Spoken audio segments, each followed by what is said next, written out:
మెస్సీతో football ఆడతాట. ఎవరికి కావాలరా నీ ఫుట్బాల్ మ్యాచ్? నీ అవలాగానే ఉన్నావు. 2 రోజులు కొడుక జనాలు నీతో ఫుట్బాల్ కాదు ఉరికి చురికి ఆడతారు ఫుట్బాల్ నీతోని. మెస్సీ అంటే వాడికి తెలుసా మనోళ్ళకు? జనరల్గానే భారతదేశంలో క్రికెట్ ఎక్కువ ఆడతారు, ఆ ఫుట్బాలే తక్కువ.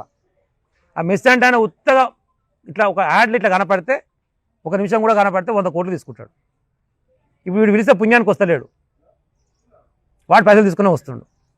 ఇక సోషల్ మీడియాలో అయితే మెస్సీ వర్సెస్ మేస్త్రి అని పెట్టాడు. గుంపు మేస్త్రి కదా ఆయన పేరు, ఆయన మెస్సీ, ఇటు మేస్త్రి, మెస్సీ వర్సెస్ మేస్త్రి అని పెట్టారు.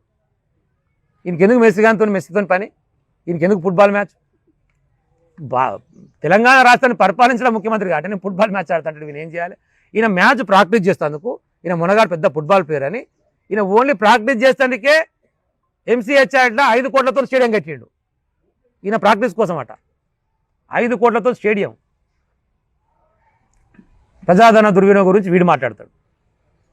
ప్రగతి భవన్ కడితే ముఖ్యమంత్రి ఉండేది, ఇప్పుడు కేసీఆర్ ఉంటుండ. అలా ఎవడు ముఖ్యమంత్రి ఆడు ఉండాలి. గాయ ఉన్న దాంట్లోకి నేను పోతానా అని ఇప్పుడు మళ్ళీ అదే MCHలో 100 కోట్లతో ఇంకో క్యాంప్ ఆఫీస్ కడుతుంది. ఇలా ఉంది కదరా, ముఖ్యమంత్రి భవనమే కదా, కేసీఆర్ కోసం కట్టుకుంది కాదు కదా. ఎవడు ముఖ్యమంత్రి ఉంటే వాడు ఉంటాడు. అలా మళ్ళీ 100 కోట్లతో కడుతున్నాడు. ప్రజాధనం దుర్వినియోగం. మీరు సాగాల వాడు జావురి మీ శవాల మీద SLBC కడతా, అలా 8 మంది చచ్చిపోయారు. తెలిసే మనకు అందరూ వద్దురా నాయన, అది మెత్తగా ఉంది, ఆడ మట్టికి ఊలిపోతుంది, అక్కడ పని చేయొద్దని చెప్పేసి మన గతంలో చెప్తే మనం ఆపినాం. ఈయన మునగాడు అది ఏం రిపోర్ట్కి ఇప్పుడు పట్టించుకోకుండా ఉత్తగానే తువ్వురు అంటే ఆ మట్టి పిల్లలు కిందికి పడి చచ్చిపోయారు. ఈయాటి వరకు శవాలు దొరికినాయా?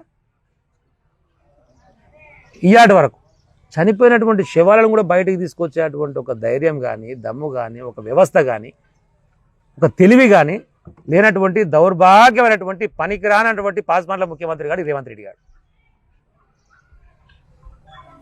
100% అంట. నన్ను అంటారు ఎట్లా, ఎందుకైనా ముఖ్యమంత్రి తిడుతుంటే కేసీఆర్ పట్టుకొని సావన్న తర్వాత ఏ మనిషి ఏమన్నా అర్థం కాదు.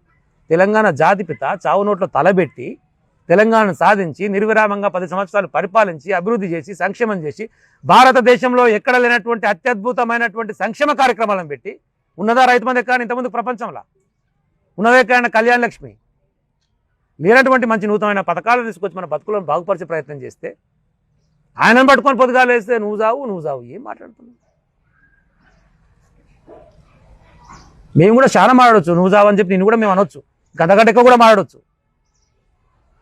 కానీ పద్ధతి కాదు. నీ పాలసీ చెప్పు, నీ విధానం చెప్పు, ప్రజలు ఎట్లా బాగుపరుస్తావో చెప్పు, ప్రజలకు రావాల్సినటువంటి బిల్లులు ఎట్టిస్తావో చెప్పు, పిల్లలకి ఇవ్వాల్సినటువంటి రియంబర్స్మెంట్ ఎట్టిస్తావో చెప్పు. ఒక్కటి కూడా